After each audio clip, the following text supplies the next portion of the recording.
Hello, I'm vRon from Gula Adventures. On June 2nd, 2026, the White House signed a new executive order on artificial intelligence, promoting advanced AI innovation and security. I read the whole thing, so you don't have to. Here's what it actually does, what it doesn't, and what I make of it. The order's bet is simple. Keep deregulating AI to stay ahead, and at the same time, start treating advanced AI as a national security asset worth defending. Deregulate and defend. Whether those two goals fight each other is the whole story. Section 2 is about hardening systems, and it moves fast. Almost everything here is a 30-day clock. Within 30 days, CISA has to issue binding operational directives to speed up cyber defense across civilian federal networks. Binding means mandatory for agencies, not a suggestion. Then the headline, Treasury, NSA, and CISA stand up an AI cybersecurity clearinghouse to coordinate scanning for software vulnerabilities, validate them, and prioritize getting patches out across government and voluntarily industry and critical infrastructure. Read that carefully. The government wants to be the place where vulnerabilities get found, confirmed, and fixed at machine speed using AI. That's a genuinely big idea, and it's specific about who it protects: rural hospitals, community banks, and local utilities, the under-resourced targets who should get access to these tools, including, where appropriate, frontier models. My read on Section 2, it's the strongest part of this order. Naming the small operators is the right instinct. That's where ransomware actually lands.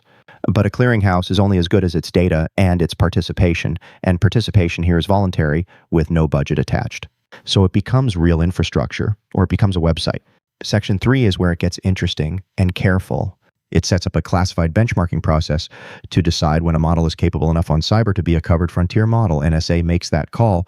If your model crosses that line, you can volunteer to give the government up to 30 days of early access before release, so they can study it and let trusted partners harden critical infrastructure before it's public. And then the whole industry was waiting for. Nothing here creates a mandatory licensing, preclearance, or permitting requirement to build or ship a model. Voluntary. Full stop. My read on Section 3, this is a deliberate de-escalation. For 2 years, the fight was whether Washington would gate frontier models like drugs or aircraft. This order says no. It asks nicely instead. If you trust the labs, that's restraint. If you don't, it's a national security capability built on the honor system. Section 4 is short and sharp. The Attorney General is told to prioritize prosecuting people who use AI to break into computers, with laws already on the books: computer fraud, wire fraud, identity fraud, and it explicitly covers AI agents, autonomous software used to commit the crime. My read on Section 4, this is the cheapest section to write and the easiest to mean nothing. The statutes already existed. Prioritize enforcement is a posture, not a program. It matters only if DOJ actually brings cases and names the AI tooling when it does. Now, here's what's not in it.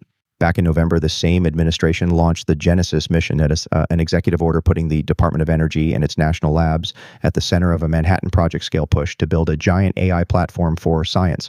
Supercomputers, decades of federal scientific data sets, autonomous research agents. They named it the American Science and Security Platform. That platform is one of the highest value AI targets the government will ever build. And this security order, the one about defending advanced AI, never mentions it, not once. Genesis has its own security language buried inside it, so it's not unguarded. But these two orders read like they were written in different buildings. So one side constructing the crown jewels, the other writing the alarm system, and they're not talking to each other. For an order literally titled Innovation and Security, that's a strange gap. The government's biggest piece of AI innovation doesn't appear in the government's AI security plan. So, the verdict. This is a light touch order. It points in good directions: validated vulnerabilities, faster patching, protecting the small operators, and no heavy-handed licensing. But almost all of it is voluntary. Almost none of it has money attached, and it's siloed from the administration's own biggest AI project.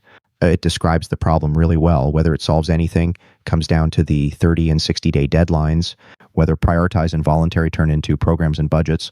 Policy lives or dies on implementation, and this one's implementation is mostly still a promise. One more thing. The order describes a problem space a few companies already live in every day. And full disclosure, these are Gula Adventures portfolio companies. Start with the clearinghouse idea. Find vulnerabilities, validate them, fix them. The hardest word there is validate. Knowing a box is actually compromised, not just theoretically vulnerable, is the whole game. That's Sandfly. Agentless Linux detection and incident response. It tells you what's really running on your servers and embedded systems. The exact critical infrastructure boxes this order worries about, with no agent to install. That's the validation layer the clearinghouse needs. Then the network. The order wants threats stopped before they land on under-resourced operators. That's Trinity Cyber.